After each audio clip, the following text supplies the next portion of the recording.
Assalamu alaikum warahmatullahi wabarakatuh. Hivi wewe ni miongoni katika watu ambao wanaota ndoto zenye ishara mafanikio, lakini wana miaka na miaka mpaka sasa hayajawahi kuwa ya kweli, na wanatamani siku moja ndoto wanazoziota zije kwa kweli? Wewe unaota ndoto ya mafanikio makubwa katika maisha yako, lakini bahati mbaya ndoto zile hazijakuwa kuwa za kweli, na unatamani siku moja ziwe za kweli? Basi hebu sikiliza maneno yangu, alafu nenda kayafanya nitakayokuambia, yatakusaidia katika maisha yako. Unajua kuna watu wana tabia ya kuota ndoto zenye matokeo mazuri.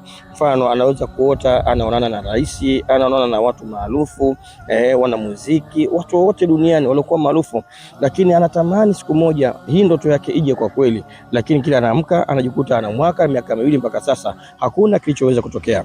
Ama mwingine anaweza akaota anachezea sana pesa, anaokota hela, anafanya kazi sehemu zenye hela, lakini mwisho wa siku anatamani ndoto hii ije kwa kweli, lakini haijawahi kuja kwa ya kweli katika maisha yake. Ana mwaka wa 6. Ama mwingine anaweza kaota yuko kwenye ndege anasafiri, anaenda safari za mbali, lakini haijawahi kutokea miaka na miaka.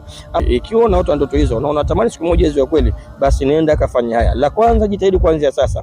Ukiota ndoto hiyo na unatamani ije kwa kweli, basi la kwanza, soma Surat Nashr. Alam nashrah laka sadraka wa wada'na anka widraka alladhi anka dhahraka. Isome mara 7 kila tu baada ya kurupuka ukiwa umeota hiyo ndoto.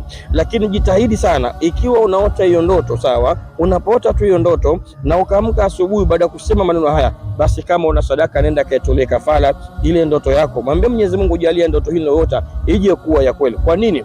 Kwa sababu wengi, asilimia kubwa, ndoto hizo zinakuwa zina ishara za kweli, lakini bahati mbaya ndani yake ukiona ufanikiwi, basi maana yake kuna vifungo ambavyo vimekuja vimeingia ndani yake. Vifungo hivyo maana yake vinaenda kudhibiti yale matokeo yanayotajika kutokea yasiweze kutokea. Kufanya njia hii na utafanikiwa. Lakini njia ya pili, unatakiwa sasa kuna vitu uweze kuvitafuta. Moja katika vitu hivyo, jitahidi upate majani haya yafuatayo. Tafuta majani ya mtukanga, tafuta majani ya mtukanga, alafu tafuta majani ya mbaazi, tafuta majani ya mvuje. Kisha majani haya penda kuwa unayaoga mara kwa mara.